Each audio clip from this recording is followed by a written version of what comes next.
So yeah, the irises, unlike other flowers, which have lots of petals and lots of little shadows everywhere, you'll see that these irises have one, two, three petals. One, two, three, four, five petals. One, two, three, four petals, right? And the petals are big and the shapes are very easy to see. I would normally not throw 4 irises at you, but because we're using charcoal, I think you're going to find it's going to be quite quick, actually. So yeah, hold on. Let's get going. I'm going to explain this because in Thursday's class where we were using charcoal, I found somebody didn't know this. I know you know this, Francesca, but I'm going to explain it, and Sandra, but I'm going to explain it again anyway, also just for the sake of the video. When we're talking about charcoal, when I'm talking about charcoal, I'm talking about a very specific product. I'm talking about burnt wood, right? It might be called willow, which is willow tree, branches which have been dried and burnt. It might be called vine, which is grapevine that has been burnt, right? It's very, very light, okay? And when you apply it to the paper, you can very easily erase it. See, I just did that with my hand, right? This technique that we're gonna practice does not work with like one of those Sargent's charcoal sets that this person was using, for example. Let's see, where are you? Oh, Leah, yeah. I need to ask you something else about watercolor when you get a chance. Yeah, in a second. Yeah, let me just finish this and then we'll do it. Charcoal pencils do not work. Watch. Oh, can't get rid of that, right? I cannot get rid of that. So that does not work for this technique. The other thing that doesn't work is with something that's a little bit more deceptive called compressed charcoal. So you'll see in my right hand is compressed charcoal. Oh, look at my fingers. They're already, just from picking up the compressed charcoal, it's way darker. You'll see it's heavier, it's denser. This is very light. If I use compressed charcoal, really heavy dark line, I also can't get rid of it. So this technique that we're using really only works with burnt wood, with like proper light, right? Proper, you know what I mean? With like light burnt wood charcoal, not with pencil, not with them. So you should check and see when you have your charcoal, what is, you should check and see like what it does, right? Check on the paper, see, can I erase it? Because I had a student who couldn't erase anything because she did her whole drawing in compressed charcoal. So that's just a reminder for people who are out there. Sandra, go ahead and tell me, what was your question about watercolor? So one of the women that I look at who teaches me, I mean, videos that she's Australian. She's the one who talked about the dry paint. Right. When she does a background in watercolor, she does it the same color as the object, which I thought might go against the idea that the background is supposed to enhance the subject, but it seems to work well. I took a photograph yesterday to show you. See what I'm going to send it to the thread and see what you think, please, Leah. I think, to me, particularly, I think it works with that for flowers like this, it would really well work. I don't know that it would work for lions or anything like that. I think that it actually does work well because it works like a kind of solid underpainting. Remember, underpaintings and all the other painting colors, and all the other painting techniques, the underpainting is done in a single color everywhere. But then you leave it, you see? You can, send it over. Let's see. I want to see what you're saying. But in any event, I don't think you can still layer on top of something like that. The nice thing is that at least you have a background. Oh, and yeah, that's beautiful. She's done the same for lions and things like that. I think it's beautiful. It's like but that's a technique for her, I would say. It's totally beautiful. It's not a bad technique at all. I like it. It's kind of like, a soft echo of the piece, like an echo of the piece, as it's almost like it's showing. Wow, that's just stunning. Because it's almost like it's stunning. It's like showing the how the light of this object will reflect on the objects around it in a subtle way. I love it. It's fantastic. And you could imagine that there'd be like a whole field of flowers like that. So it totally works for that. Oh, wow. That's really good. I'm going to try something like that. I can see that. That's a great technique. That's a really great technique. And you see, you don't have, you can do the background when you do the first wash and you don't have to worry about the edges. Glorious. So beautiful. Oh God, what beautiful work she does. I love it. All right. So Francesca, you're going to take your wood. I fear I have the wrong charcoal. I fear I have the, I fear I have, okay. I think I have the compressed one. And send me pictures of your. Yeah, it's okay. Okay. Let me do it. If not, you'll do your lesson in, see, I'm glad I did this because I keep thinking everybody knows it, but they don't. Yeah, all charcoal is not created equal. We want it's probably it's not the pencil, but it might be the compressed. I think so. I want you to send me the kit that it's in because usually there's information. But it's by itself, and it was put in a box for a charcoal pen, but it's not a charcoal pen. But that'll definitely be compressed charcoal. You don't want to use I think so. You don't want to use that because you don't have anything else. No, I have the pencil. Okay, so if you want to, you can use. I would use a regular pencil. Okay. Which means you might want to focus on one or two flowers. Okay. Oh yeah, no, that's not going to help you. Okay. Absolutely, because it won't erase, right? Try erasing it. No. It's impossible. Yeah, it's impossible. Okay, so I have to buy something else. Yes. There is I do have a supply list on didn't I send it to you last week? Yeah. But you just didn't look. No. I mean, I bought it last year. And so you were hoping this would work, right? I get it. And I never used it, and I thought it was okay. Yeah. Not the one. No, it's not the one. It makes a difference. It'll just frustrate you, is all I'll say. It's like what I'll say. So you'll do this, and you'll do. Don't worry though. You'll work in it. This. If you want to just do a little, actually, I think you might still be able to pull it off. So Maybe Leah, if she doesn't tone first. But the whole point of this is to tone. I know, but so how do you? She might as well just because even if she's using, she can't erase those pencil marks. So, but if she she can't erase them. So if she moves them, a pencil you can erase, but you can't. You need to be able to move your marks around as you need to be able to erase on this. Maybe. Maybe once she's got a pencil drawing, she can go over it. Once it's okay, that absolutely. You could do that. So you can take your compressed charcoal to maybe add your background in, Francesca, at the end.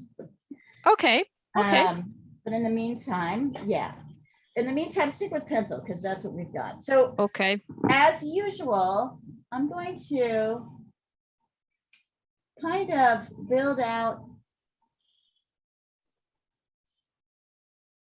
Right.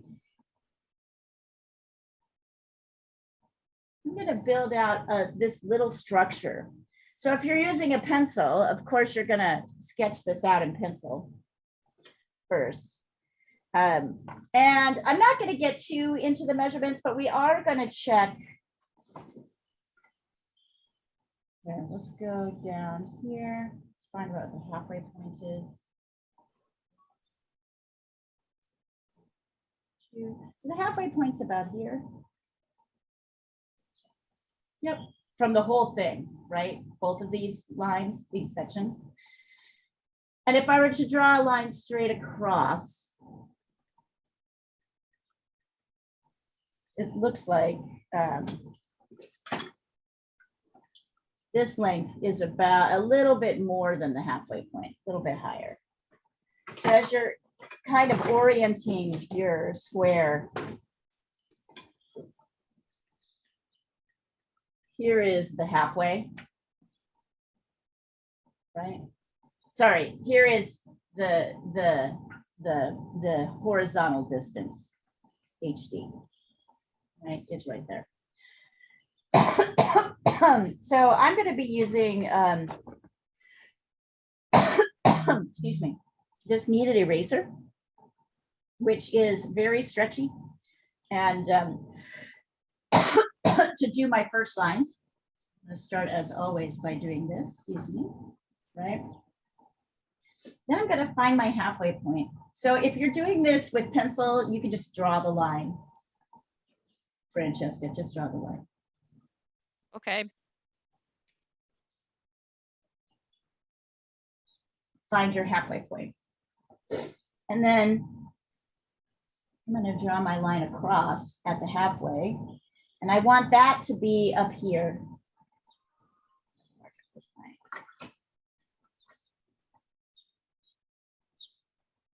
So this really helps. Yeah, make it a little bit longer.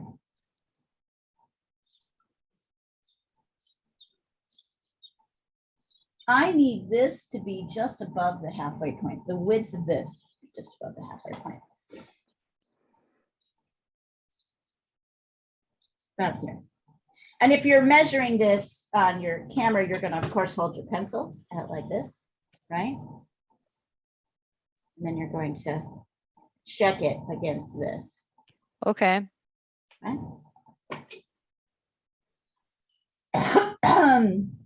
And then Francesca's like, damn, I'm not the only one taking this lesson. It's a lot of pressure. I just sent a message. I mean, it's a privilege. Oh, you're sweet. Thank you. You're welcome. All right. So there. And it's fun for me. I like it. Sometimes it's really fun when I just have like Sandra and Diana, or you know what I mean? And this seems to come at about halfway between here and here. If I look at that a little bit higher. 1, 2. So this is about a little bit higher. So as I kind of sketch this down,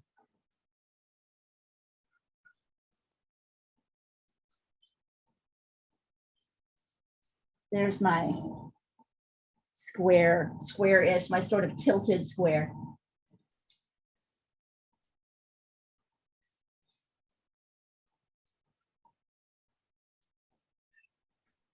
Then on either side, right? So this is just my envelope upon which things are fitting. And I just want to make sure I get my envelope. The reason for the measurements is to make sure I get my envelope right, like fairly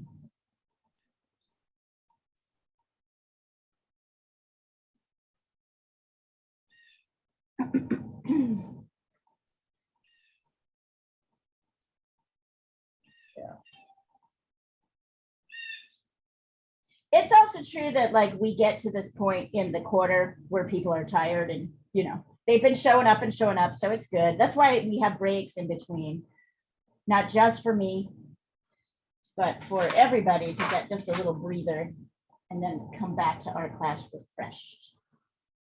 Hold on. So I'm going to send you a picture of this so you can see how it looks. Go ahead and send me yours.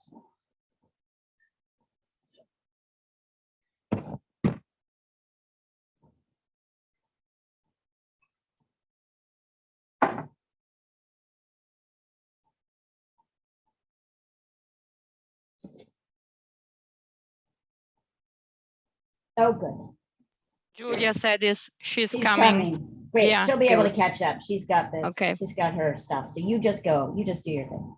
Okay. And I'm ready when you guys are. Oh, I just love that picture. I like your screensaver picture, Sandra.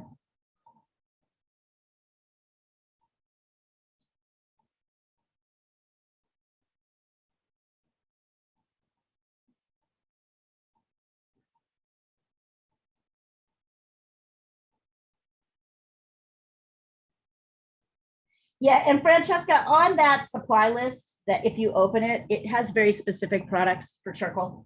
So it'll tell you what you want to get. Okay. The names of things, the, you know, what it might look like. And if you're having trouble finding those things, let me know. You'll really notice a difference because the charcoal is so light.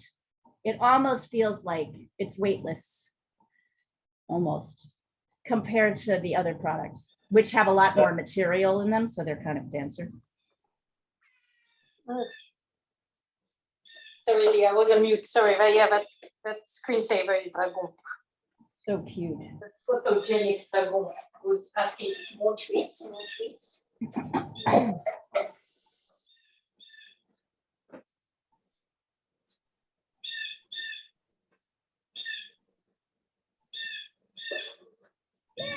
Who's that? Sandra, is that your cat bird? No, that's a bird, and I think it's probably a blue jay, but I can't see it, so I can't identify it. Yeah, I bet you're right. It sounds blue jayish. Hi, Julia. Oh yes, it's a blue jay. He was sounding like a hawk earlier. Don't worry. I know. Might be courting. By the way, our last class of the quarter is next Saturday. Then we will take a week off and resume classes after the first full week of April. Although the Procreate class starts on Sunday, April 3rd. So if you're going to jump into that, you should write that down on your calendar. Interesting. Huh. Interesting. I said I've done a little bit of Procreate, but it's very kind of all over the place. So I think you'll really enjoy this class. Emma's really focusing on techniques, all the different things you can do with Procreate, like how to use all the tools. She's doing one session on landscape, then an interior. So there's also some nice drawing practice. And there's a really cool tool for helping check perspective on interiors. It actually is so cool, it kind of bothers me because you don't have to figure anything out. I figure very little out. Like the thinking of it is kind of taken off. I'm like, you're kidding. She's like, yeah, I know. I started with Procreate right back at the beginning. Mm-hmm. and I kind of dumped it because I kind of felt like I was cheating.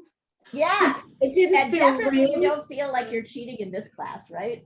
Yeah, no, exactly. It sort of felt, I don't know, the color mixing and things like that. Yep. It didn't feel as real.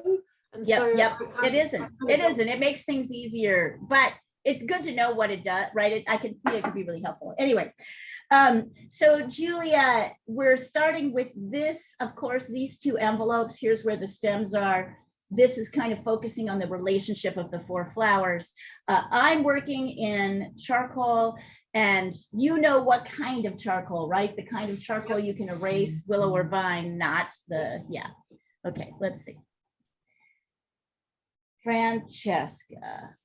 Okay, 1, 2. Francesca, this shape is, can you not see the, let's see. This shape is up too high. Okay. This look at where this line is in relation to the, right? Okay. Yeah. Yep. This looks okay. 1, 2. And let me double check and see that. Yep, that's right. So the width and the height are good, but pay attention to these shapes. Okay. It's, what happens is, it's funny. I also had a student, the same student, ask me about like, why did I make that mistake? Right? Why did I make that mistake? And what's happening is your brain gets tired of looking at the visual spatial stuff. So you just shortcut it. Right? And this is such a beginning shape, like who really cares? But it always makes a difference. It's kind of more concentration to have to really look at it. So that's one of the reasons that we do it. It's kind of like easier to flip it. And then it looks okay, but it's not accurate, right? So later you'll be like, how do I fit this big petal into this little tiny space? Yeah, exactly. Right? So this is what I'm trying to kind of build with you guys is this, it's not just about, it's about like width and height, but it's also about relationships, right? Nothing is just as in life, right? Nothing is in, it exists in isolation. We all are related we're all made up of things bumping into each other, right? Cells bumping into each other in a particular way. And so once you have these shapes, then let's see, get a different color.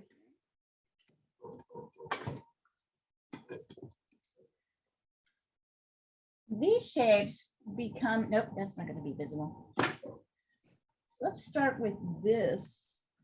Not too much detail yet, but just the outer shapes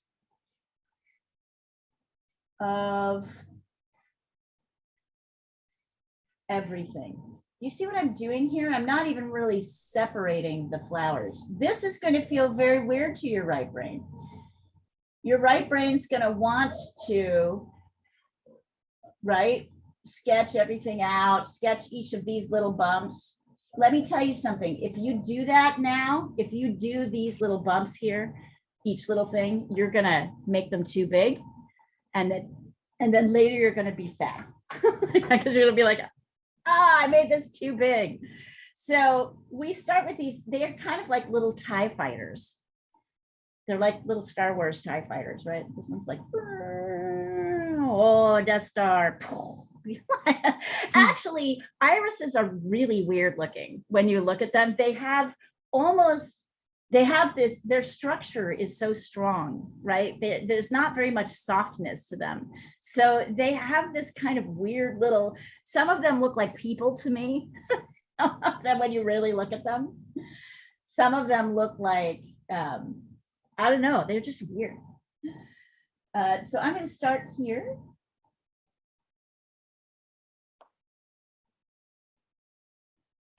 Right. And then I'm going to kind of come in here, and I'm using my,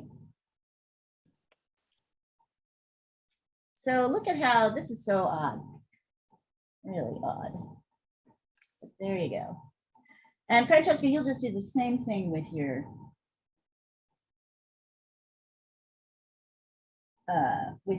pencil. Okay.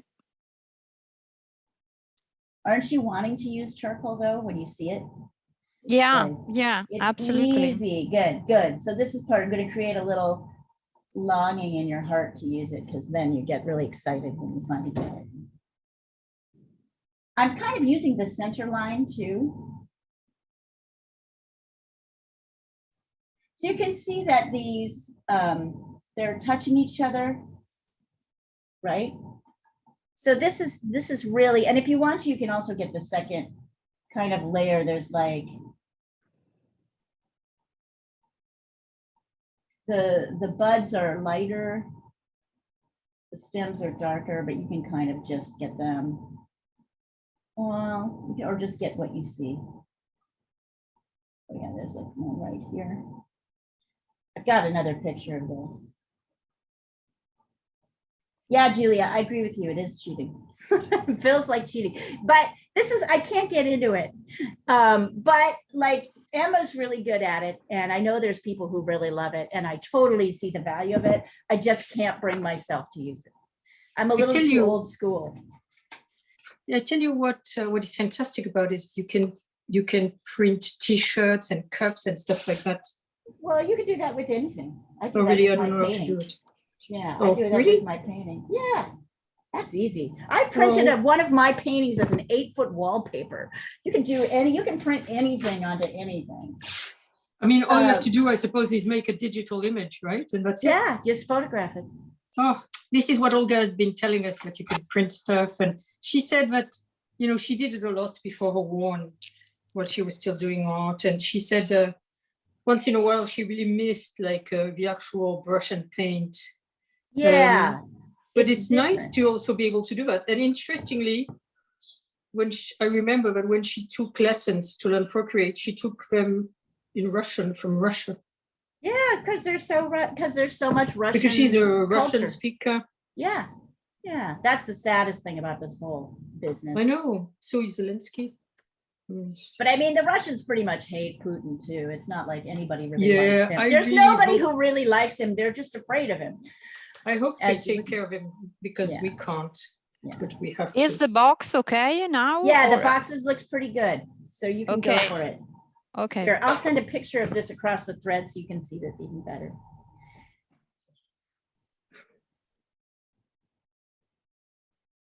So even though this feels like a backwards way of doing the drawing, because the left brain, the sort of verbal conceptual thinking side of our brain, which is about holding images in our mind and attaching ideas to them, words to them, right? That's verbal conceptual.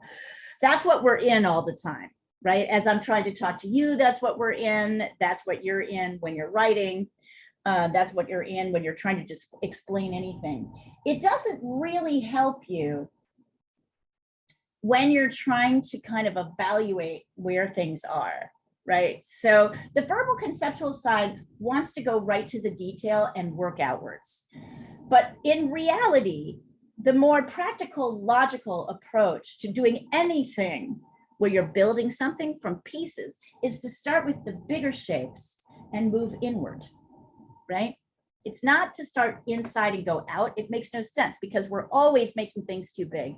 We have no way of evaluating. But if I have these little areas, I'm now wishing I had just done this drawing bigger. I was thinking it would be fun to do it bigger. If we have these little areas, like our envelopes, and we kind of know, and we're paying attention to negative space, then we know kind of where things are. So when we start to add the detail, we know we have it in the right place. Otherwise, if you start from detail and you move out, you have no idea at all. No idea. Let's see. Oh, so Julia, this width is a little bit higher than the middle distance. So here is the middle, right? And this is the horizontal distance. It's up here. So this is a little bit wide. You need to make this a little bit wider on either side. You probably observed that when you were trying to sketch this. Bring these guys out a little bit. You'll have a little bit more. Wait, let me double check that. Yep, absolutely. There is not much room on my paper, so I might have to just do whatever. Yeah, you can expand it out. Just expand this line out to the edge on this side. Okay. And bring it out just a little bit further on this side. You'll want that space, trust me. Looks good.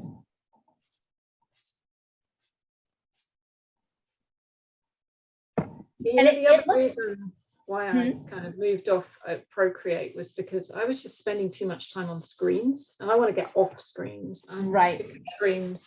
I mean, you're technically on screen here, but it's not quite the same. You're still looking at your paper as much as you are looking at your. Exactly. And you're using a tool.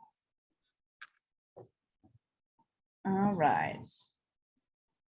Once you get those shapes in, I'm looking for a different color. If you want to, you can kind of add in some of the major petal shapes if you want to.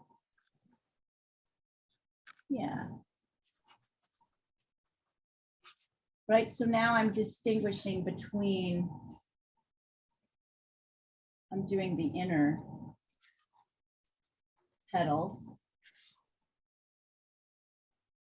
I love how these flowers kind of just blend into each other.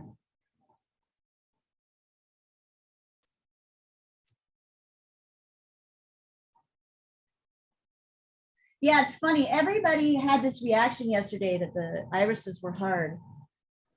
And then we got into, I'm like, they're really not that hard. And then everyone was like, oh my God, you're right. They're not that hard. That's right. I mean, initially I thought it was going to be impossibly hard. And in fact, it was so much easier than we thought. It does it because you don't need that much detail. You don't need to get all the details. The shapes are really, and the major lights and darks are what make. Is it, do you think that because they're so unique that the brain automatically knows what they are? No, it's because the shapes are really strong. And because it has a lot of structure. So each petal has very sharp edges on the outside. There's not as much blending. There's more contours. And I think people find contours easier. And the contours are big. That's what it is. It's just big shapes with lights and darks. And then whatever technique you're using, you're kind of automatically, with the brush, you're going to be able to add some sort of variation just by doing a stroke. With watercolor, of course, that's even more true. With charcoal, you'll see. I'm still working with my, I could at this point, if I wanted to, move to, I'm just going to do it so you guys can really see it. I'm going to move to my outer petal,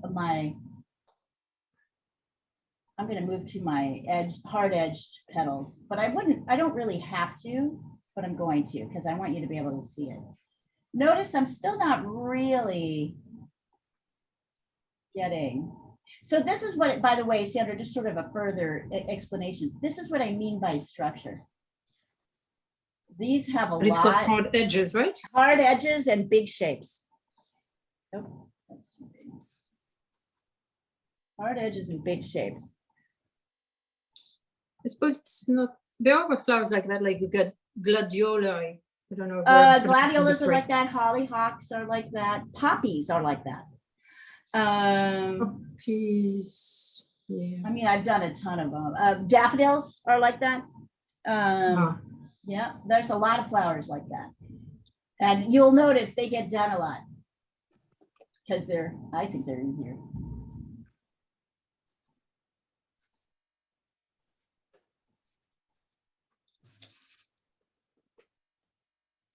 It's easy to get lost, so, you know, take these shapes one at a time.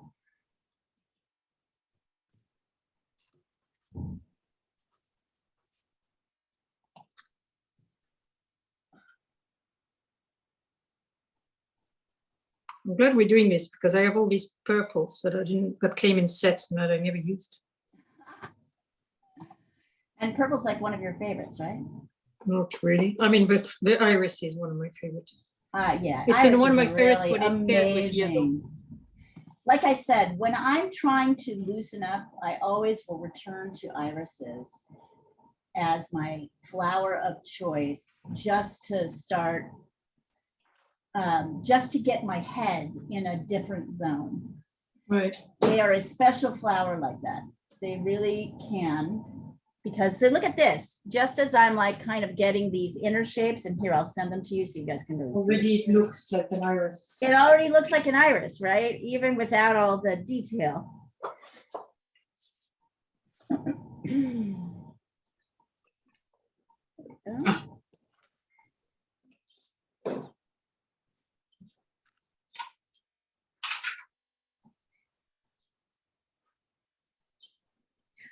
Faces are hard because they have a lot of structure, but it's very subtle and soft. So this idea, oops, here, I'm trying to send this over the thread. Can't, sadly, I can't talk and do technology at the same time.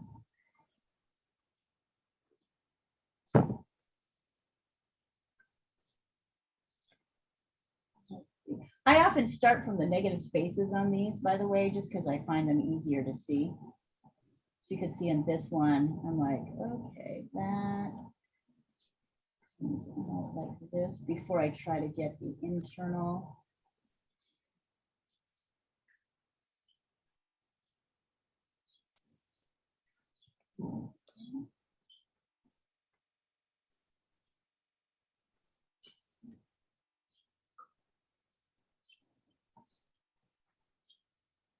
And look at how much these flowers touch each other.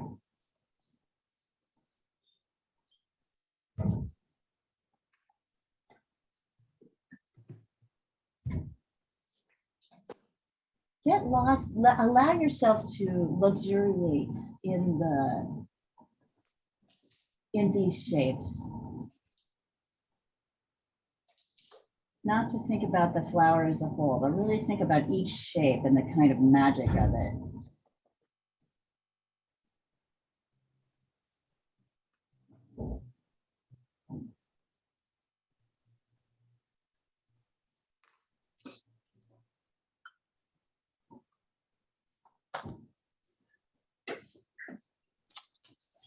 There we go. If I want to, I can add in the buds as well, but look at the shapes of the buds. Try not to, there's like this one is kind of like here. one's like here.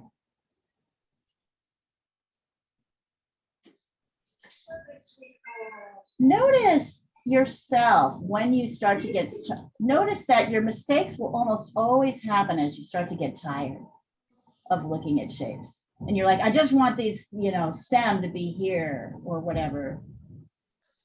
Give yourself a minute, rub your eyes, and then try to get back into it. It's just like exercise, right? It's just like exercise. All right. Yep, Francesca, that looks pretty good. Yep.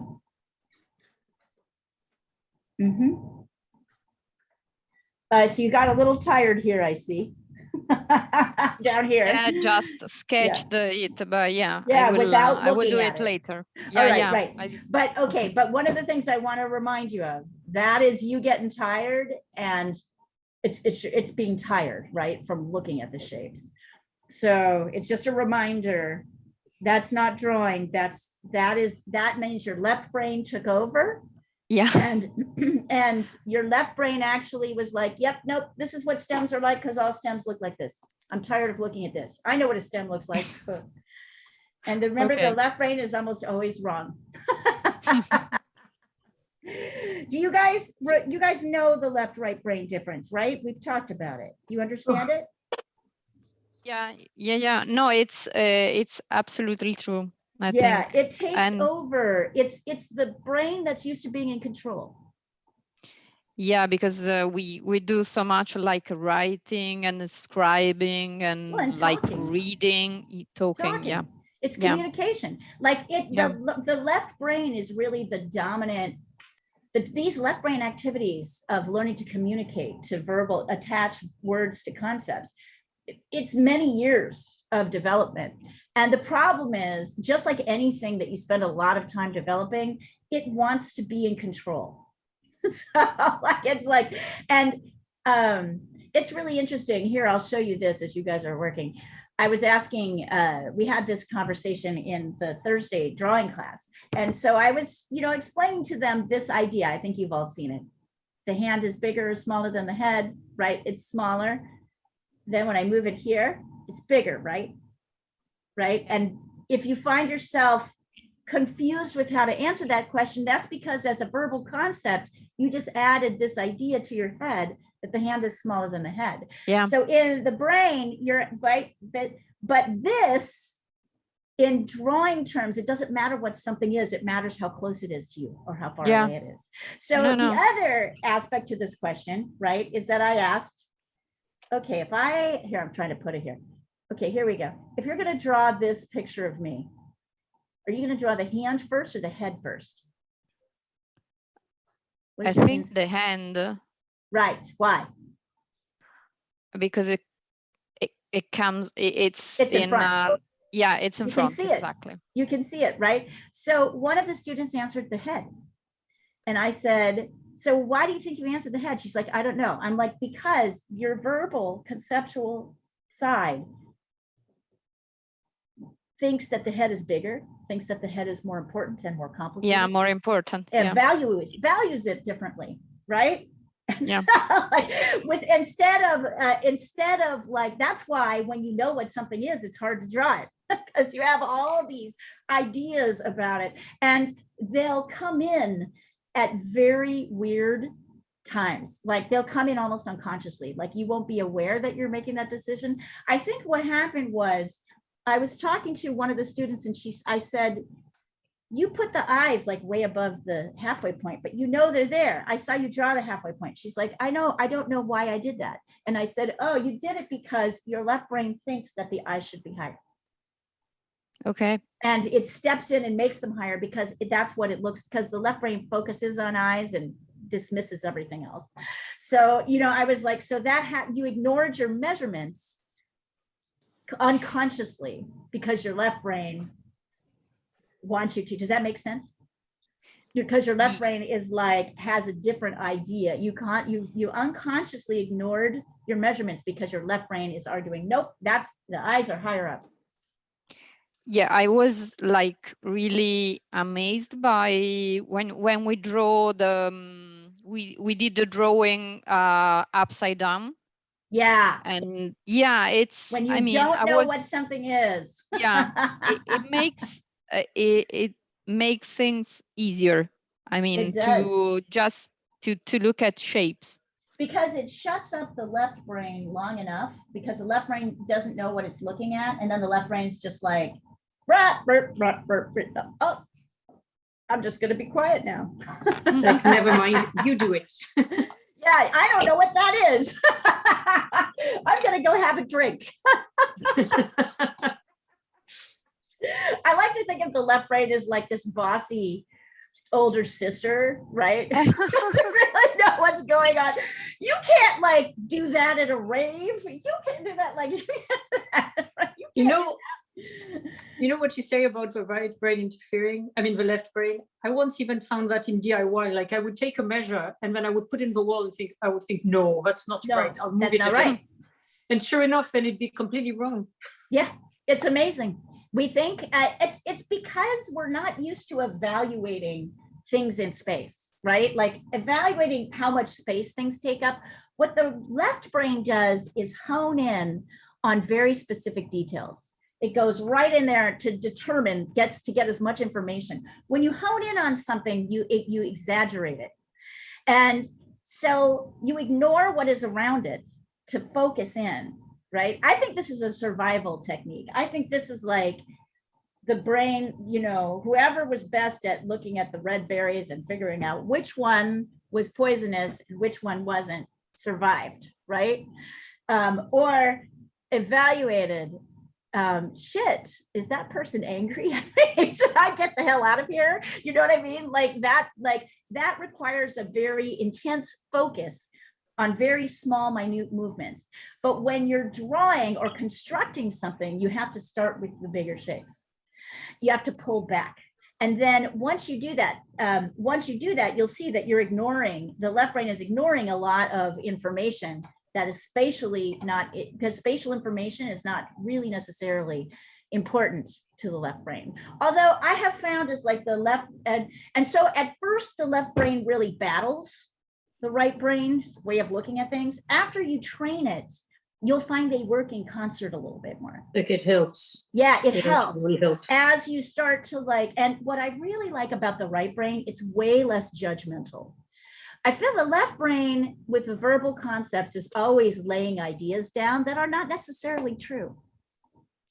Right? Our left because brain that's its job. Yeah, that's it. Well, yes, it's to make guess, quick decisions. Right? To guess, right? Yeah, and sometimes we're right and sometimes we're wrong. And that is, and there's a like there, and that is, you know, Malcolm Gladwell has written a whole book called Blank on when you're right and when you're wrong. Like, what are your split decisions that are right and which ones are wrong, and how much are fed in by all these ideas, right, that we have in our head about people and concepts and things and all this stuff. So sometimes you're right, sometimes you're wrong. But when you start to hone the right brain, it's more logical and less judgmental. So it's less about, no, you know, it's less about this is good or bad or ugly or pretty. It's more about, oh, this thing is this long.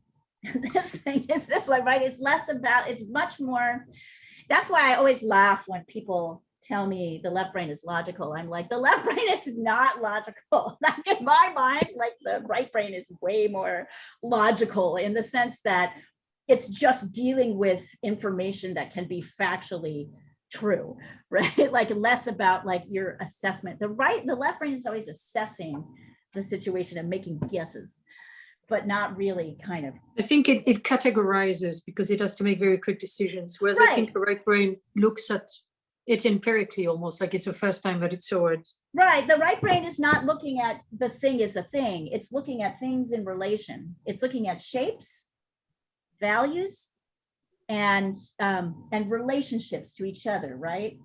Like this shape here in right brain logic land, this shape here is as important as these shapes. The shape between the flowers is as important as the flowers themselves.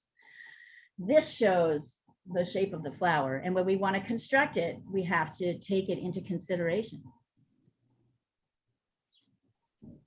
How are you guys doing on that, by the way? Send it over. Let's see. I'll show you the kind of next steps as we go through.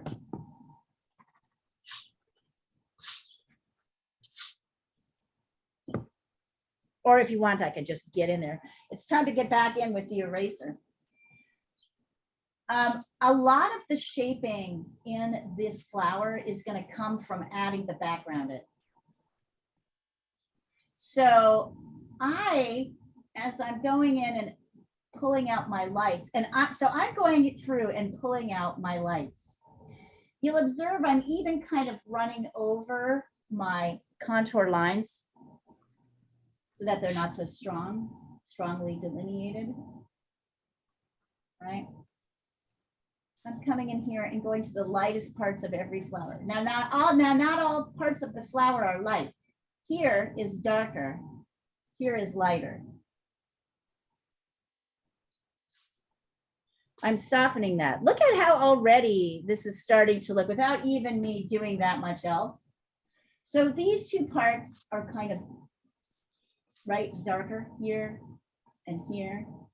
There's a little bit of dark happening in here, but really where the real fun comes in is coming out here and darkening around the flower.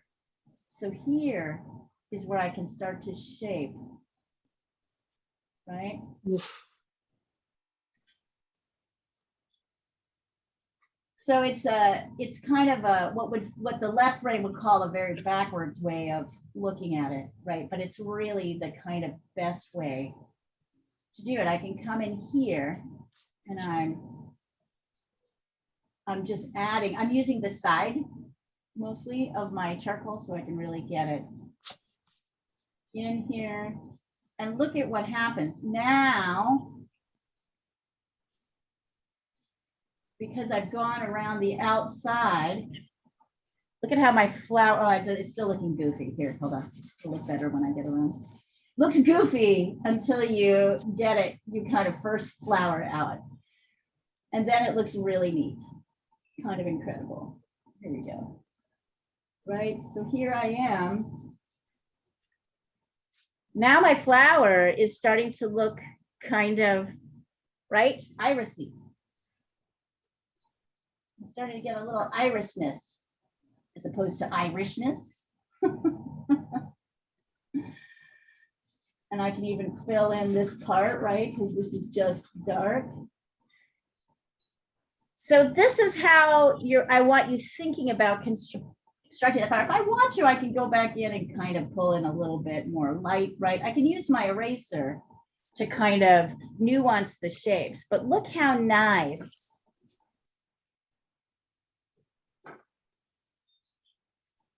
Lighten this, but I still want it darker than here. Right, then there's this whole thing happening here. Whoops, no, I'm going with my dark. So most of this is going to be shaped from the outside in, almost as if you were a sculptor. Right, carving around the outside to pull the image. Oh, I love this process so much. It's, to me, it makes, just as a person who prefers paint over pencil, this kind of makes my mind, this makes more sense to my mind than using a pencil to try to do this. Not that you can't, Francesca. I'm just saying for me personally, as a painter, I find this process like way more easy to follow. Carving from the outside in, starting with the bigger shapes. As I come around here, you'll see that these are kind of one of the darker parts of the petal of the flower on this side. It's pretty dramatic, and this is super light. So observe that I'm kind of getting rid of some of these contour lines, or at least kind of moving There we go. Yeah, see how this is starting to come together? This looks like a little hat to me.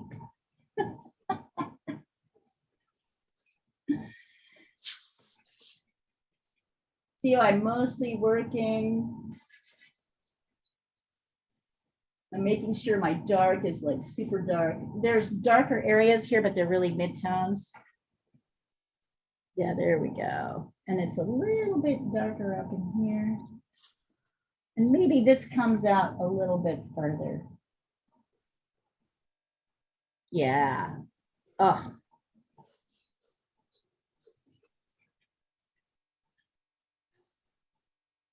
Once I really get into this, I also get out of some of the stress of drawing, because I feel like, although this is hard work, right? It requires a lot of concentration. I have a process, so I'm less worried about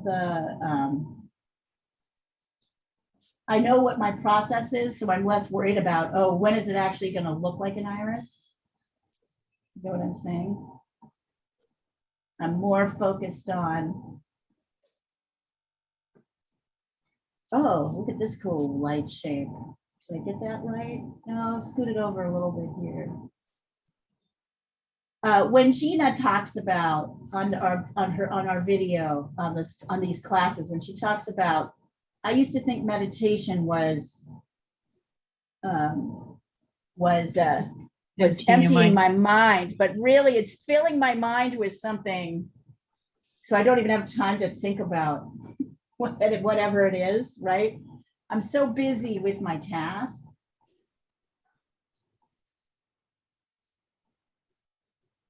I thought that was the best description.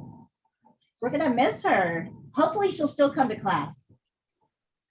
Yes, hopefully. Yeah. I'm gonna try and I'm gonna bug her to do. You're probably gonna have a lot of work to start with, but still she'll need the downtime. Yeah, and maybe it's a different kind of work, right? So it's work that's not so immediately. Well, she'll be less familiar with it, perhaps. Yeah. Who knows? Yeah. What's going to be easier, like the job at Reuters or this new job? Well, it's just that if it's something you've been doing for a while, it's you can kind of phone it sometimes do it. Although she did so many things, I don't know what. Oh, see how this is starting to look pretty, and actually look at how these contour lines are kind of, as you kind of make them disappear and then come back and then disappear and then come back. Kind of neat. This is a neat. So Francesca, you can also see why this is a more helpful, probably easier to do in charcoal, but I bet you're having kind of a nice experience with pencil too. I don't know how it would turn out, but yeah. Yeah, that's how I feel right now too. That's a great, I don't know how it's going to turn out. No idea. I can't worry too much about it. I'm doing a different one. May I send you my drawing? Yeah, please. Can you send me the source too? Do you need to see the picture? Because it doesn't matter if it's exactly that one. Yeah. Can you send it over? Does it matter, the picture? I mean, it helps me. Okay. Yeah, so long as you don't say it doesn't look exactly, because I don't care, but it looks, so long as it looks like an iris. Yeah. I recognize this process, Sandra, that it's harder to correct, so I'm not as fussy about it. Well, it's also because it's not even an animal. So yeah, you nobody guys will know it was that iris. Right. Hey, you guys, look at how cool your drawings always look. Okay, let's see. Thank you for sending them next to each other. I would say that looks pretty good. I'm just looking, it's a little, I just have to go up a little bit and then over.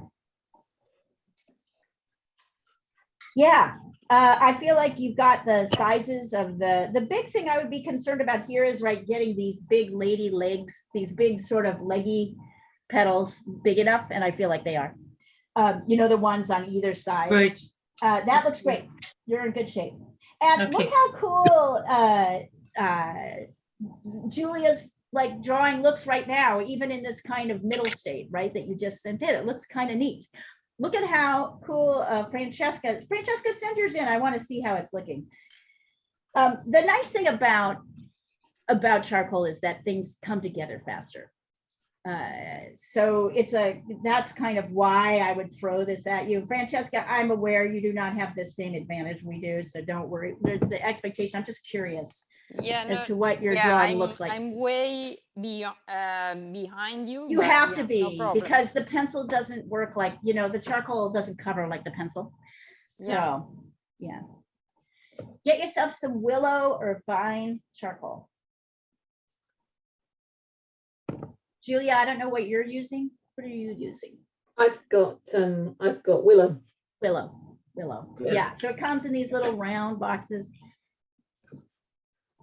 I bought some, I haven't used these yet, but I got these last week. They're like XL charcoal from Derwent, and they're like different colored ones. They're like big chunky sticks. I don't know. Can you hold, I want to see that. Hold them up. The charcoal Can you show me one? Open it up. Oh, I'm sorry, you guys. This is like, there we go. Okay. Oh, interesting. I have never seen anything like that. I bet it's hard to erase, but I think It's probably like almost pastels. Yes. Yeah, it would. Well, I bet it's harder and denser. Check it and see. Like, it might be fun to add like colors on at the end. You know what I mean? Yeah. I just thought it kind of is in that sweet spot for me between the pastels and the... By the way, guys, no class tomorrow with Marie, but her last class will be on the 27th. I know. I get her to come back. Don't worry. She needs about 6 months. I can tell. You know, it's my mother-in-law's birthday, and it's also Mother's Day that day. Oh no! I've been told I have to go to Suffolk. Oh no! And I am not allowed to. So I'm not going to make the last class, and I'm devastated. That's so sad. I've decided to buy her cookies made by her favorite bakery and bring them to her during class. So don't tell her. It's a surprise. Oh yeah, Francesco, that's already looking great. So don't feel discouraged. This is looking great. And your little borders help, don't they?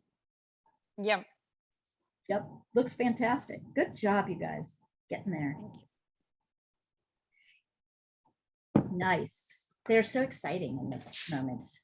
I'm sorry about that, Julia, but I know it's important. You got to do the things. I guess you'll have to watch the recording. You can watch the recording, and like, she'll be back. I'll get her back. I know she needs, I really honestly think, just, as shitstorms hit fan, you know what I mean? She's just had a shitstorm of a year. Poor thing. Lots and lots of stuff going on. So she just needs time. Sympathize. I had a year like that in end of 2015, and I kind of just... Right, it takes a lot out of you. Yeah, I completely burnt out. It was exactly the same thing, crazy work.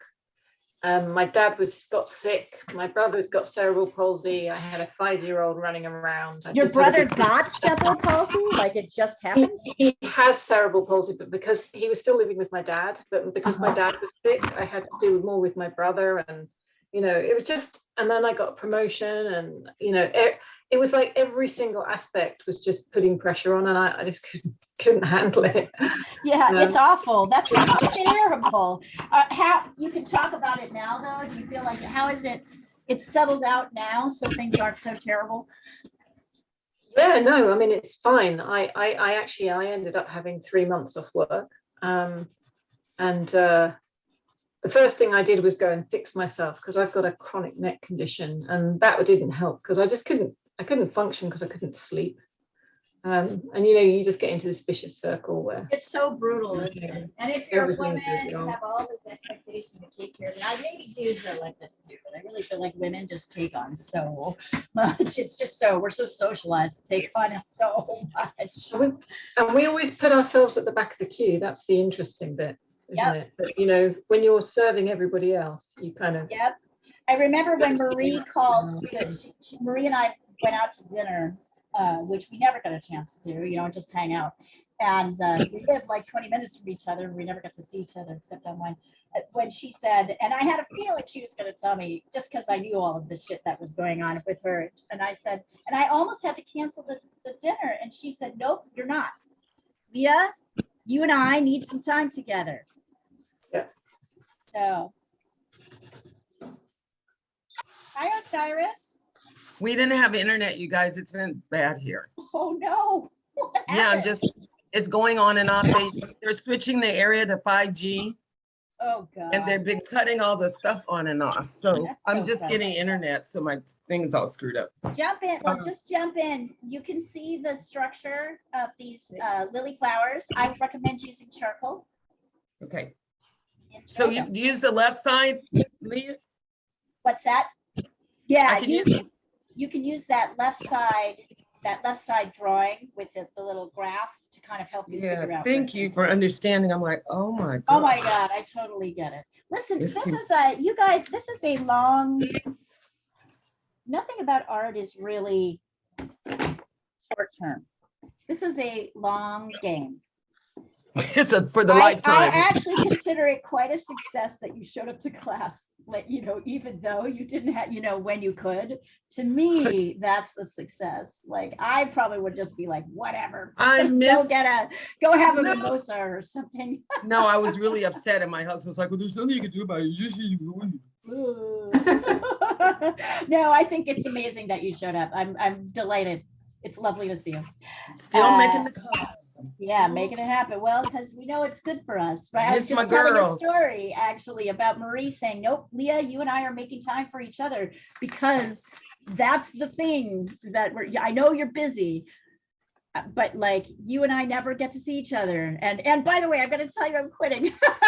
But anyway, it was funny. It was like, but that's the point, is that like, if you don't have time to do those things, your life is not, it's okay. I have be to make super- time. Yeah. I it's have okay. to make time. You have to make I time have for to your make- people. At the end of the day, when you die, that's all there is. Whoever you loved, who loved you. And I don't mean to be sappy about this, but I think it's really true. true. It's not sappy, it's logical. Like,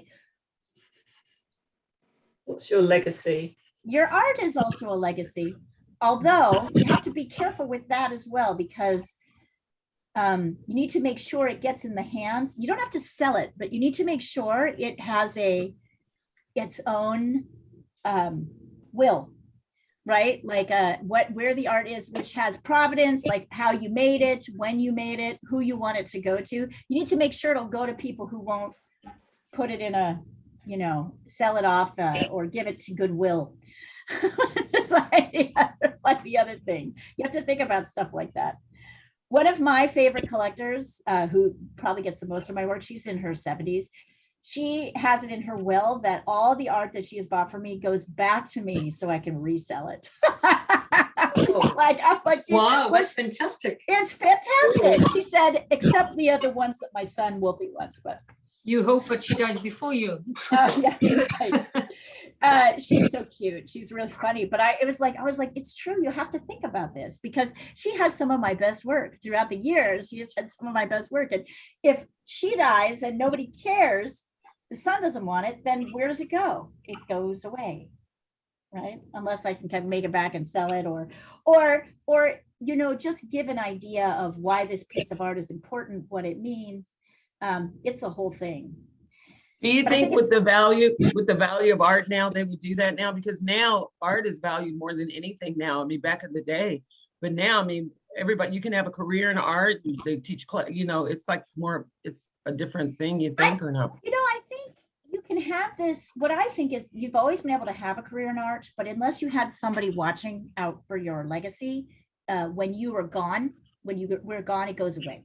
So I have a great aunt who was a great painter, a friend of, she moved to Santa. She was an illustrator in New York in the 20s. She went to Paris in the 25. She went to Paris to study. She actually had paintings accepted at the Paris Salon. She moved to Santa Fe when she was 47, and she and Georgia O'Keeffe got there at about the same time. So she was the first woman ever to be offered a show in Santa Fe, a woman artist to be offered a show at the Grand Palace there in Santa Fe.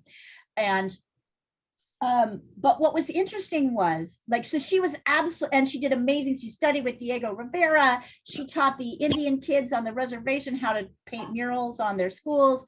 She was an amazing person. But once she died, the sort of narrative about her was she was just this quirky old lady painter. Pisses me off to this day.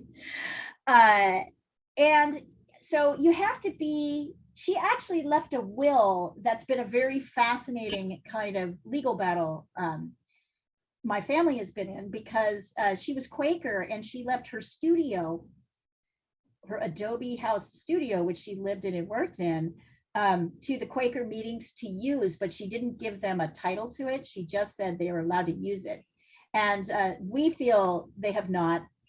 And she said she wanted a museum of her work, and they didn't really do that. So now the family is kind of applying to get the title back so we can do it. It happens to be on Canyon Road. So it's like this really expensive like part of, in the US, the Santa Fe art market is one of the top in the world, and Canyon Road is where all the galleries are. So there's this fight, right? Like we can't get the Quakers to give a shit about her work. We really can't. Like they just, some do, but the group doesn't care. And if it was up to them, they'd sell the building, it would be demolished, and then there'd be no record at all. There are paintings in there in this house of hers. There is paintings in her garden. So it's an interesting question. I think everybody's always been able to make a living at it, but if you're a woman particularly, or any kind of historically marginalized person, right? It's like what people do afterwards. That's the issue. Yeah. It's like so frustrating. It's like an interesting question. So this idea of thinking about your own work that way is good, because if you think about who, it's really about who gets it, right? Who is going to who's going to continue talking about it. I am also the trustee for a folk musician, a fairly famous folk musician in Seattle who died a couple years ago. I am the trustee of her artistic legacy. That is actually my official title according to the will. So my job is to make sure that her work, her art, her music continues to be available and out there. And that's a big job. Actually taking a lot of work. So, you know, you think about these things, like artists think about these things. The artists that think about these things do better. As long as you make sure like something doesn't go off into the ether. Gosh, Leah, it's going to go to my brother, who's such a harsh judge. I think you maybe should think about giving it to somebody else. If you want, Sandra, I'll be the trustee of your artistic legacy. If you go before me, I might go before you though. That's the problem. You got to get somebody younger who's gonna go. Yeah, my kids got me. I got. Yeah, right. Your kids have art. you. Yeah, but that's the advantage of having kids. Right. I don't. Yeah, and they appreciate art. They know how hard their mother worked. They're like, oh, hell no. My mother definitely. This is important. And they'll keep going. They have to keep going. Osiris, Osiris, Osiris, Osiris. After it's like, who's going to do that after you die with the work? Who's going to make sure that somebody knows it's important? And that's why so many beautiful paintings, right, wind up in a Goodwill. They wind up in a thrift shop. Sandra, you're muted. Tell us. When they get discovered years later and fetch millions, like, you know, some of or them, something. but not that many. I have a lot more that like nobody knows. Artists who did beautiful work who nobody knows. I have one, my brother just picked up one at an estate auction. It's so stunning. It actually has a letter on the back of it. It's an iris. Let me find it. Hold on.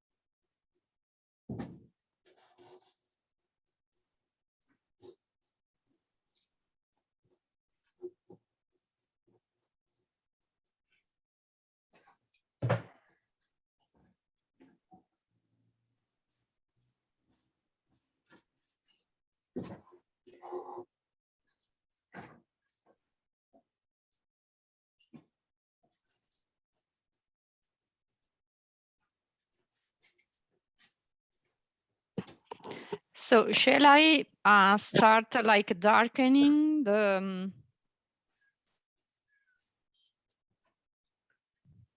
Oh, let's wait. And yeah, let's wait.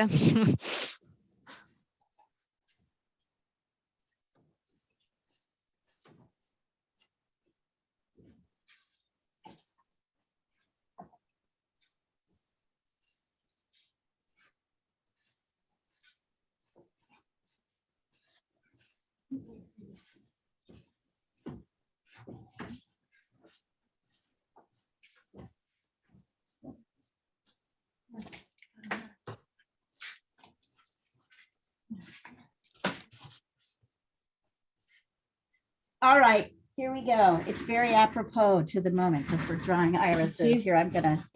So my brother finds stuff at estate sales and gets it for me. So he got me this. Look, it's an iris Oh, wow. painted.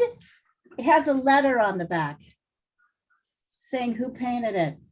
So I was wondering, Leah, whether at the back we should put information like Yeah, I think you should. who, when, why, Right. kind of thing. Okay, so the letter on the back here says, Dear Izzy, the iris painting was done by your great-grandmother Lane, Elizabeth Ware Lane, daughter of Horatio Gates and Kenesia Ware. She was born in Boston in 1822 and died in Newton, Mass in 1912. You have other paintings by her, small plates in oil. Her subjects bring mostly fruits and flowers grown in the garden in Newton. Love from your dad. I'll try to mail picture to mother. So I got this because somebody didn't give a shit. Doesn't give a shit. Like, right? Like, it's like amazing, isn't it? I'm gonna put my brother saw this and thought, oh, somebody needs to have this because this is valuable. So some lady named Elizabeth Ware Lane painted her whole life. Like, it has all these paintings, and who remembers her? Like, so anyway, this is gonna go in a frame, and probably the letter will be framed next to it because that's a very cool thing. But isn't that interesting? And here, this is somebody who tried, right? Who really tried to like say who did this and why is it important, and your great-great-grandmother did it, and blah, blah, blah. And people are like, whatever, great-great-grandmother, I don't care about art, I don't care about this, that kind of thing. I mean, we don't know. Maybe We that don't person know, we died. don't know. Maybe everybody, yeah, I mean, but we have to assume that maybe this person, Izzy, is dead. There's no date on the letter itself. Maybe Izzy died. I don't know. Been working in wood and all of that, wood and brick and glass. I kind of got bored a little bit. Yeah. Yeah, I get kind of, it's like, look, okay, I've done enough loops. Is there anything else you could show me? So I made a piece for my grandson, you guys. He likes trucks and he likes orange and green. So May found some wood and made him a truck with orange and green. See? Oh, that's wonderful. And I cut out a truck from a box and glued it on That's top of the cool. wood. That's cool. So I love that color combo. That's hopefully he'll great. appreciate it. That's the So colors great. he likes. Those are the colors he likes. Red and green, orangey, red and green. Orange and green. That's red, orangey, green, red and green. Oh, you just gave me an idea. It was 100 degrees here yesterday, right, Diane? Now it's Diana's like not there. It was 100, like I swear, 90 something today. It's like 40 something degrees. That's how extreme it's been. Right, right. It's just a gray and crazy here. Hi, Sandra. Hey, Cyrus. Sandra, how's that technique working? This looks a hell of a mess right now. Okay, great. Okay, I won't ask. I'll wait till the end.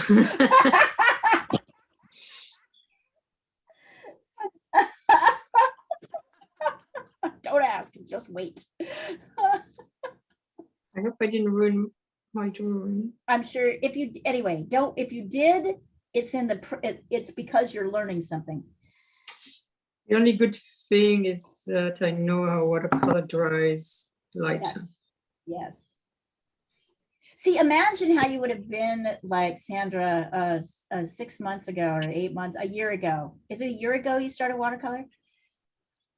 Yeah, in January 2021, right? 21. Yeah. So imagine how you would feel, like, imagine how much you know now that you did not know before. It's been a long journey, and the horrible thing is that I feel like I'm never going to really learn this. Even You people will. who are so better than me are still not Oh, don't completely even mastering go it. there. Don't even go there. You'll freeze if you try to be how other people are. There's always going to be somebody way more advanced. No, what I mean is that even they have the ability to say that they going to be learning over their life and they'll never completely master it because it's so bloody hard. It is hard. You're Sometimes getting a I lot better feel- though. It was a mistake getting into this. No, think about it. It's what you're doing. This is what it Yes. looks like now, Lee. If you want to Let's see. look quickly. Yeah. Hold it up. Hold on. Give me a second. Let's see. Hold on. Do That's it very again. pretty. I actually think it's stunning. It's very So what you pretty. hold that up again? Let's see. I just got it. But it's Spotlight. dripping, so I Oh can't- my Oh my gosh. God, I love it. That's I can't gorgeous. believe you think, Beautiful. yeah, I love it. I love it. Bellissimo, bellissimo. So she is working to kind of tone the whole paper with the same color as the iris, based on this technique. And I think it looks amazing. You just keep going, Sandra. Don't worry. Okay, thank Try, you. soldier on, soldier on. It's a bit scary right now, I guess. Right. You know, Sandra, I would say that the first 5 years that I painted, You were scared too.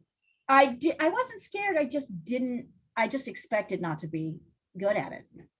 Like the first 5, after 5 years, I started to feel, and then at 5 years, I began to be challenged by all the really, right? At 5 years, I was able to actually encapsulate what the job of being a good painter might be. I couldn't do it, but I knew what it looked like, and I knew where I had to go. Another 5 years, I began to teach. So after about 10 years, I began teaching. That helped, right, in my process as a painter, because then I was able to start thinking about what I knew and evaluating it and re-explaining it to people. Now it's been 20 years, and it's just now that I think I'm starting to get good. I mean, Oh, really, but, good, you know, I don't have that much time. you might. All right. And listen, Van Gogh had 7 years. So the whole point is just to push. Yeah, that's true. The whole point is just to put, you don't think in 1 year, you think in, you You think think it in like forever. blocks of 5. Think Think in forever. blocks of 5 years. Don't think about anything before 5 years. Just, you won't believe where you'll be. Janet Roberts is in her Just 5-year think mark. forever, eternal. Just It's think a forever. turn, right? Like it's an eternal. Just don't- think eternal. It's a thread of time. It just keeps moving. I watched a video way back when by Joseph, is it Zubich? I can't remember. That's I'm probably not saying it right, but he's a right. prolific watercolorist, and he just goes out and kind of draws these pictures and he's just so good at it, and he sits in these sketches, and he's got all these sketchbooks. There was this thing when he was in Rome, and he was drawing all these architectural features, and he actually has his own watercolor range with Daniel Smith. I think he's Right. the Joseph Z range. You probably see them in his own brushes and things like that. Anyway, Wow. Yes. I kind of cried when he was talking. He was saying, I've been doing this for like 40 years and I'm still improving. And I'm like, I'm going to be dead before I get to that. That's just what Sandra was saying. All right, I get it. I feel you guys. I totally feel you. And it's not, and what you want to do is use that to your advantage, because that will push you harder. That will get you to push harder and go harder. Listen, Van Gogh was the same. Van Gogh said, shit, I'll never be a master. I'll never be a master. He only drew for 2 years. Everybody was a better drawer than he was. Everybody was like, and he only painted for 7. And so Van Gogh kind of understood, he drove himself. I'm not saying this is the lesson to learn, right, necessarily, but he drove himself. It was in the driving, what Van Gogh understood, maybe he wasn't able to put words on it. And Van Gogh understood, I can paint like me if I'm lucky. If I'm lucky, I can paint like me. I don't want to paint like anybody else. I gotta paint like me. And he understood that it took time and practice and a lot of study, right? But mostly, so the first, like really pushing your skills, and getting out there and doing it as much as possible. And he reinvented painting. He helped reinvent painting. That's how we think of painting now. So that's how you need to think about it. In whatever time you have left, and none of us really know how much time we have left, right? Whatever time you have left, you're pushing yourself so that people will see, you know, it's not about mastery, it's about the push. And enjoying the process, I guess. And that's enjoying what the you can do. process. And enjoying the Look how process. gorgeous. I don't know whether you can see. Let me show you. The garden is amazing right Oh, now. it looks amazing. Here, let Feels me like spring. pop it up. Oh, yeah, Sandra, your garden's so beautiful. And the turtles are going to come out soon, I hope. The turtles! You have There's one turtles? buried near there.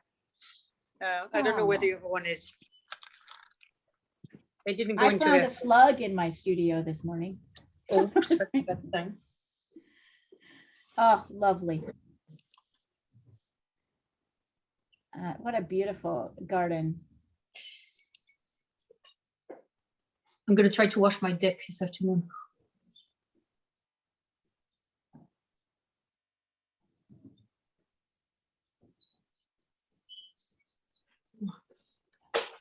Oh.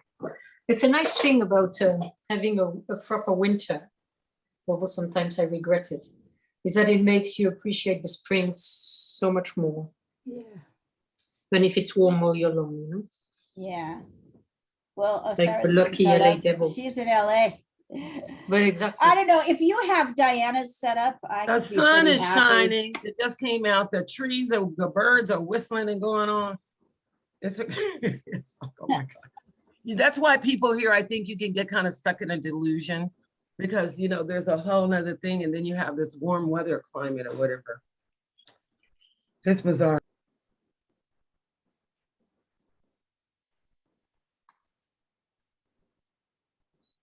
I'm a big believer in systems. What I mean by that is instead of having goals, like goals are really, I find setting goals really frustrating because I'm either working hard to get to the goal or I've got to the goal and I'm empty because there's nothing, right? And often I can't anticipate what my goal should be before I do it, before I get there. So I find the idea of goals very limiting and kind of negative and depressing. But if I set up a system, right. But instead I believe in systems where I put a certain amount of work into the creative things I love. I make sure I have a certain amount of downtime. I make sure I have a certain amount of this and a certain amount of that. And I trust that the process will deliver me where it needs to go. Included in the system are times of rest. Included in the system. So for example, we're going to have at the end of this quarter, which is next week, we're going to have a week off with no art classes. I want everybody to take a break. Like, I mean, you can work on your art if you want to. I'm going to tell you, I actually probably will end up doing a lot of art because I'm going to go visit Janet in New York City and go painting with Jessica. But like in general, I have I'm not producing anything for sale. I'm not doing any marketing. I'm not updating my website. I'm not doing any teaching. I want to take a week off. So as part of the process, so I'm a believer that if you build the system, if you show up and do the work like all of you did today, and you continue to show up, that is the only thing that's important. Everything Even if your internet goes out. Even if your internet goes out, exactly. If you make a point to particularly if you show up after your internet has gone out. Right, yes, when your internet comes back in and you come to class anyway. Oh, anyway, because in Buddhism, they teach us that cause is important. So even if you're late going to Temple Gangyo, you go anyway. And then you still make the cause, you know, so. Right, exactly. So it's this it's like, you show up, you spend the time, you do the thing, you give yourself a break, you come back again, you go at it again, you try it again, you make mistakes. Sometimes you feel like you're going backwards, that's actually going forwards because you're doing things that you don't really know. So you have to you anticipate, you build in mistakes into your system. I've painted over more paintings this year than I ever have in my entire life. I've painted And yet over 5. And yet you're busy with all the teaching. Well, but yeah, I can still paint. I do, I teach what, 10 hours a week, right? So I still have That's a time to lot. paint. Yeah, it's a lot, but I still have time to paint. But I've painted over more paintings than I ever have in my entire life. I used to think I put so much work into a painting. No, I'm not going to erase it. I'm going to work it until I make it work. Some paintings I'm like, oh yeah, now that's not working. Get rid of it, start again. That is like, I feel like if I didn't allow myself, I'm actually kind of excited that I've gotten to the point where I've tossed out 5 paintings, because that tells me I'm getting better at determining what's good and what's not good.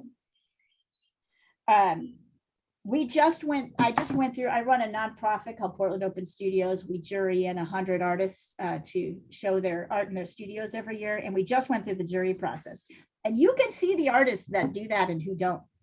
The artists who put up everything they do, and you're like, oh no, that's terrible. You know, this is good. This is not good. There was an artist who didn't get in, who's a wonderful painter. I cannot think why she picked the things that she did. She made like the worst paintings that she possibly could make of herself. And then she's upset because she doesn't get in. And I'm like, edit, filter, don't put out everything. Put out you've been doing this long enough, put out your best stuff. Like, don't, it's funny. Like so anyway, I feel like failure is really important part of the process to get in. Oh, wow. Can you hear these Washington birds? Yeah. They're squeaking. They're all coming back.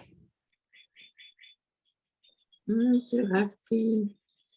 So let's take I'm going to remove the spotlight for a second. I want you to put yourself in gallery view, and I want you to just hold up whatever you're working on. Francesca, it's can you do that dripping for us, or very you can't, quickly. can you? I can send you the picture. Shall I go very dark in the background? Yeah, super dark. Okay. Those are looking great, you guys. Sandra, that's looking great. Oh, I love that. I love it, Osiris. It's great. It's great. Just keep going, you guys. I just wanted to see it. So I just wanted you to see each other's work. If you want to, you can take a picture and send it across the thread. Here, I'll pop this back up so you can see it better.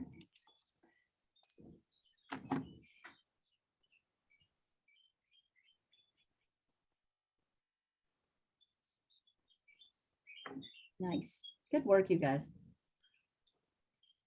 Started doing was painting blindfolded to force myself to go deeper inside. Right? Oh my gosh. Oh, Francesca, that's looking lovely. Yep, you're getting there. Yeah, It's I gonna have take to you longer darken. with flowers. Yeah, I think so. So you can see why this charcoal is so amazing. It's really it just pushes you faster. But it's beautiful. Shapes are great. These are wonderful, you guys. These are just, aren't they neat? Sandra, will you take a picture of yours at this process and just send it across? I just think we should have some, because if you lose it, it'll be good to see where it is. You know what I mean? Like, it's looking really good right now. Excellent, Julia. Wonderful. Wonderful. Makes me so happy. Yes. Isn't charcoal the best? So Julia, if you want to, you can really make sure you can get rid of those dark lines around the light flowers, right? You'll ultimately kind of get rid of that line. But what's interesting is it'll still read like it's there. Even though you kind of erase it a little bit, it'll still give you structure. Oh, Sandra, it's just great. I love this. Thank you for even if it goes south, that's totally okay. It's you're getting there's a lot happening that's really interesting in this process. Thank you.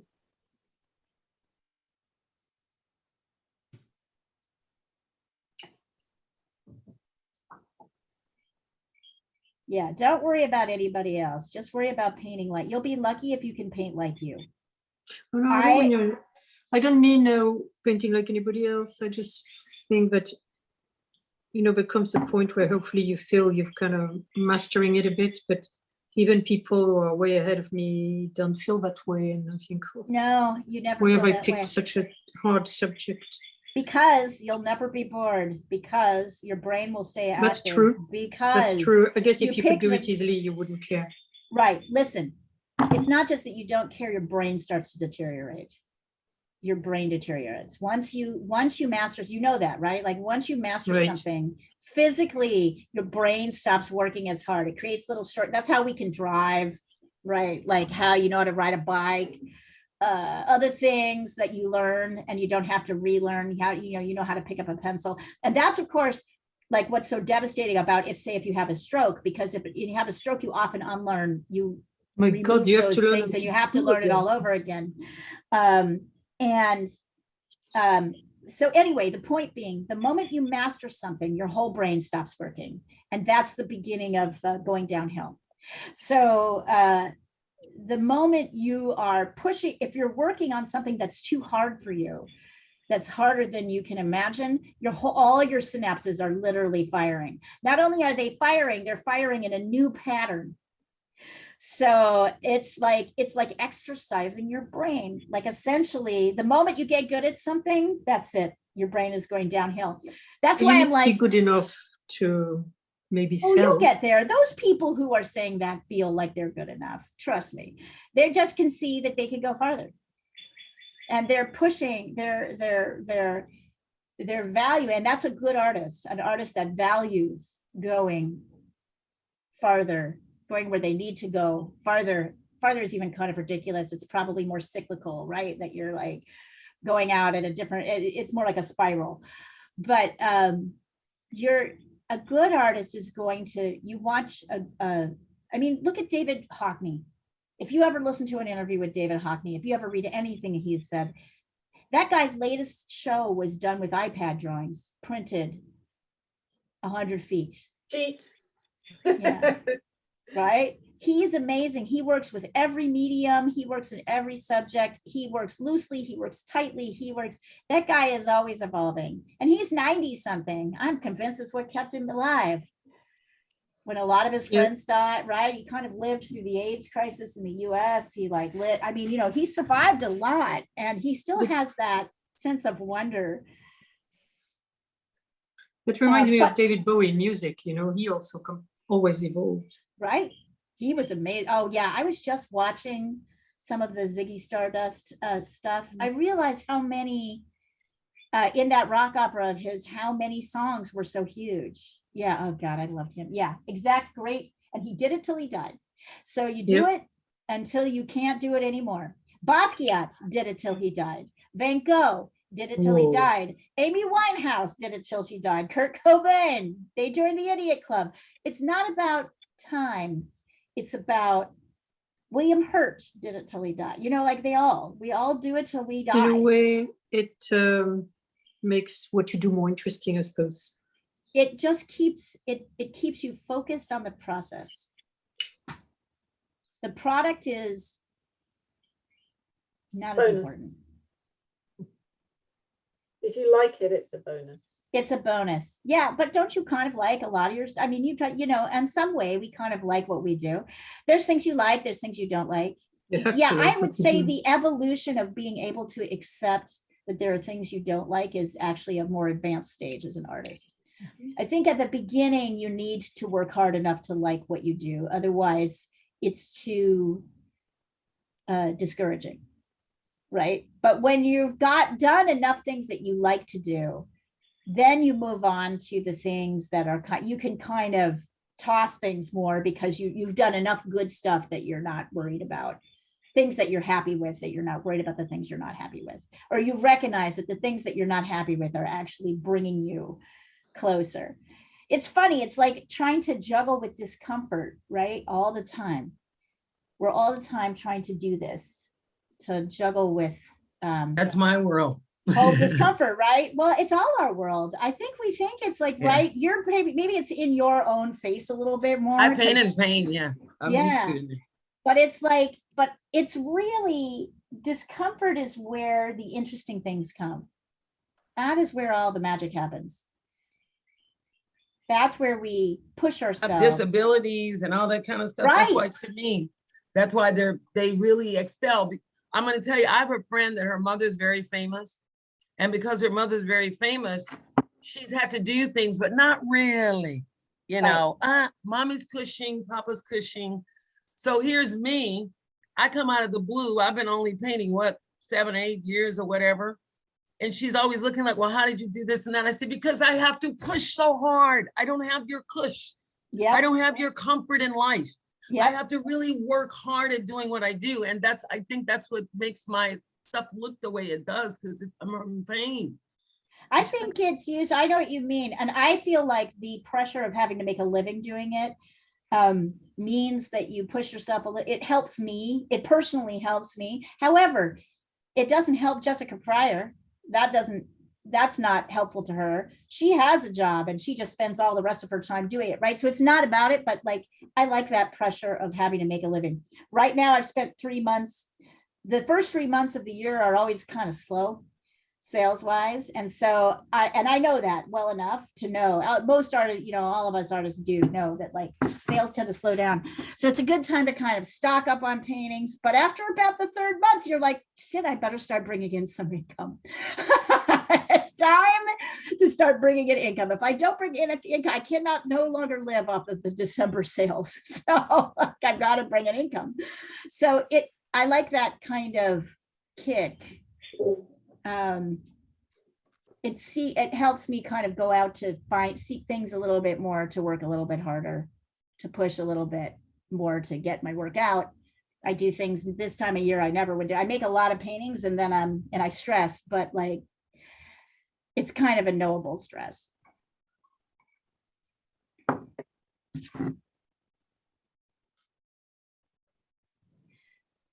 So that works for some people. It does not work for everybody. That doesn't mean mine is more valid than anybody else's. It just means that's what works for me. I kind of like the pressure cooker. I don't like it when I'm in it, but apparently I like it better than like when I don't have pressure. So do you think that the condition of anger can drive someone to excel?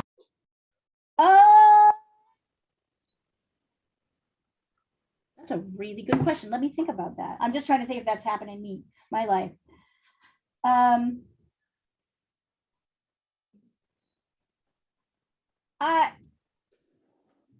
I think anger can be a galvanizing push, but I don't think it's sustaining. I don't think you can sustain your work off of anger. It's too awful to live there all the time. So even though you get upset or being angry or upset, it can be a driver, but I think it's more like a galvanizer to say, nope, not doing this. I'm not going to do this, right? I'm going to make this. But I don't think it can keep you. I think you need to be fed by curiosity and awe and wonder. I think those are the things that feed you in a way that makes it possible to do it. If you're angry all the time, you're going to explode. It's exhausting. It's exhausting, right? I mean, it's important because it's a force, it pushes you out, it helps you change things, it helps you make decisions that you might not, right? Like it's a good indicator, but I think it's like sprinting it's a sprint versus a marathon run.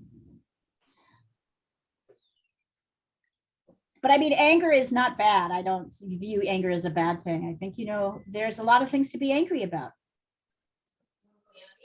I wake up every morning right now thinking, when is it all going to stop? When is this shit going to stop? Like, when is this fucking shit going to stop? When is it going to stop? Like, it's so helpless and frustrating and like, oh my God. And I miss Olga and I miss like all of this. And I'm like, and I hate every time I hear like, I don't know, like every time you hear an unfairness, it's like, really, when are we going to stop being just horror shows? I miss everybody. That's why I go. Everybody too. That's why I go to class, because it gets me away from the world, because I am in the world. I'm a public oriented person. So it's like it gets me out of that. It's like, woo, there's a lot going on.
Oh, yeah. All you have to do is look on your Instagram account to look at all the great artists that are out there. Shit. Actually, and I think we have many more since the pandemic. You know? Oh my God. I mean, there you can't really, you can't look too hard. Otherwise, like, of course you'd be discouraged. Like, you can't, like, you, it's like, oh my God, there's just so many beautiful things. I really love how this emergence, there's been an emergence of portraiture painting as a collector's item, particularly among historically marginalized artists. So people who are, you know, like painting portraits of, who are sort of documenting life that would once again be forgotten. Like Bisa Butler is my absolute favorite. But there's a whole, there's a dude here in Portland who paints black cowboys. His name is Otis Quantico. He's fucking amazing. And when I look at his paintings, I'm like, I can't ever fucking paint as well as he does. What am I doing? Right? But I can't. You can't go there. You cannot go there. You just have to do, there's enough room for you in the art world to do what you do. There's so many great, you may or may not get credit for it. You may or may not decide to seek it, you know, but boy, I feel like I'm just like rambling this morning, but this is like what it is. Sorry, I'm like your background ambiance, you guys. You don't have to listen. You just do your thing. I'm just trying to entertain you. Also, you ask questions that make me think. We've got about 10 minutes left in class, although I am absolutely happy to leave this. If you want to keep working, I'll just leave the host with somebody else. So you guys let me know. In the meantime, think about what you can do in 10 minutes.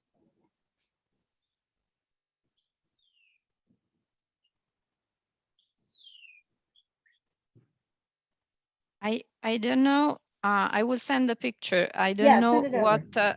what To I do shall next? do. If I need to do like gray areas, probably I need to do gray areas on the petals. Let's see. Maybe. Send it over. Yeah. And I'll tell you. Although you guys have already succeeded, I just want you, I'm looking at what you've already sent me. It's all still good.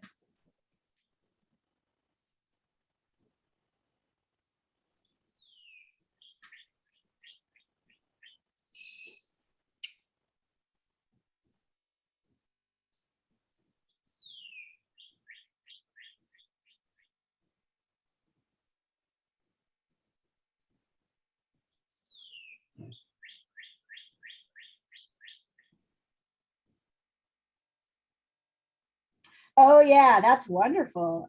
Yeah, just keep getting your dark, just keep going. I would just keep going with the dark.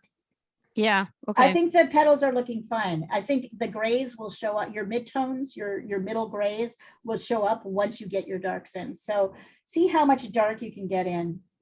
And then get yourself some willow or grapevine charcoal, and you'll be like a newsprint, and you will be amazed at what you can do. You'll be amazed at how much faster this task is. Yeah, yeah. But you're doing a great job. So it's, as you can see, it's totally possible to do in pencil. Yeah, I like also pencil. Yeah, it's slower, but yeah. Yep. Okay, thank you. Yep.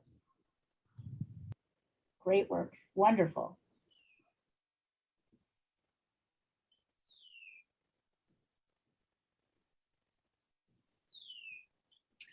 As always, Leah, this is so much fun. Isn't it great? See, Sandra, that's all it is. As long as you spend the rest of your life doing this, you'll be fine. You'll just be fine. You'll be all right. Like whatever else, if you do this,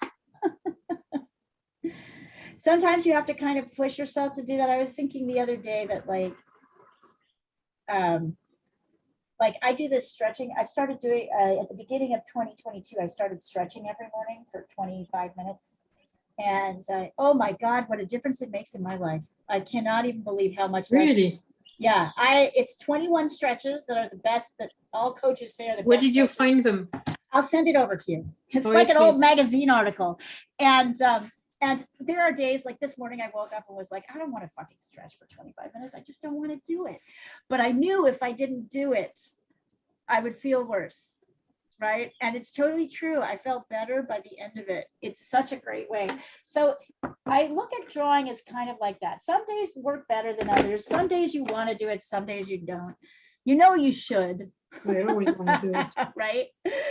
But, you know, like showing up to do it, that's really all it is. You know, in the end, it's going to make the rest of your life because you had these 2 hours in the day doing this. Everything else is going to, it's bringing you to a state of mind that's calmer. What is it, Julia's little, we're resting. Julia has a ring. Every time. Julia has a ring which measures her biofeedback, like all takes like heart rate, all of this stuff. And when she finishes an art class, the ring literally says she's resting. Even though she's working quite hard, right? So you think, oh my God, I'm working really hard. This must be, but it says she's resting because that's the state as you get into this kind of work. That's the state that your mind moves into. It's I have a tuned friend by who- fine brain waves. I have a friend who, when he meditates, his watch thinks he's sleeping. He records it as Mhm. sleep. It's Yeah. really, this is akin to meditating, even though it's not the same, right? Because we're doing something, but it brings us to a similar state.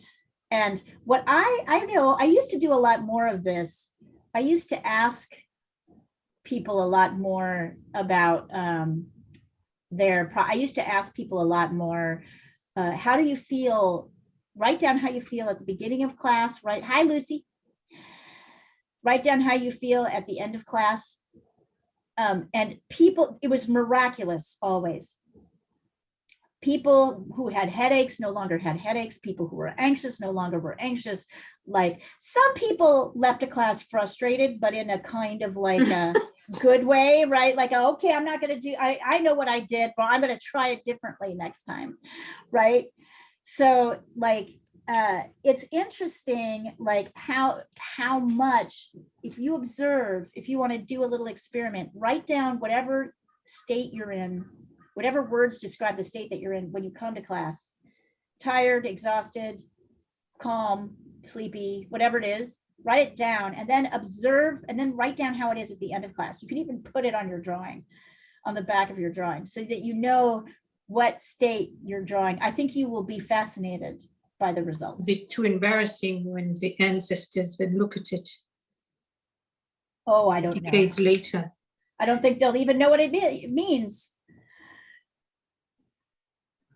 Do it in pencil, do it in a Post-it, put it in a journal. I don't know. I just thought maybe I'll start doing that too, because I don't know. I paint so much. I do so much art. So I definitely get sick of it. Like you get sick of anything that you do too many hours a day. I don't get sick of it, but I get tired at the end of the day.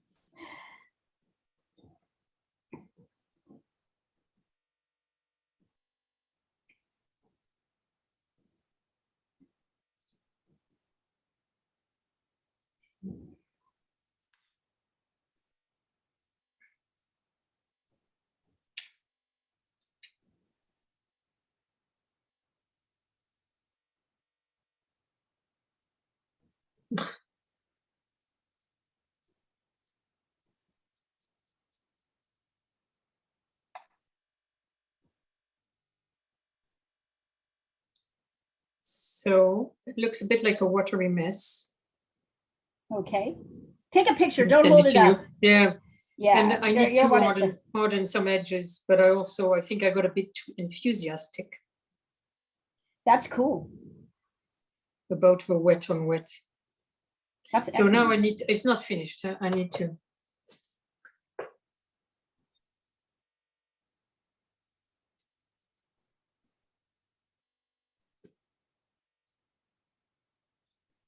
Do you see it? Hold on just a second. Okay. I need to get there. It kind Sorry, of worried me. sometimes I lose it on my phone and I have to, there we go. Oh, I don't know, Sandra. I like it. I think this technique has legs for you. I like it. I like the little purple background. I see what you mean about going a little bit far with the wet on wet. That's okay. I Yeah, I think got a this bit is a too- really great, I think do it like 2 or 3 more times. Yeah, and exactly. You'll have it. You'll have it. So come tomorrow to class and do it. Because I was trying to meld two techniques that I saw in two different places. I actually think this is I love it. It's got a kind of the very tentativeness of some of the strokes I appreciate. There's something about them that has a kind of an emotional content. I think there's emotional stuff in here. Do you guys want to keep going? Yes. Yeah, okay, who's Julia, gonna I'm stay? gonna make you the host. I'll start by making you the host. So you can end the class at the end, or I think when you log out, it'll probably do that automatically. But let's pull up, I'm gonna stop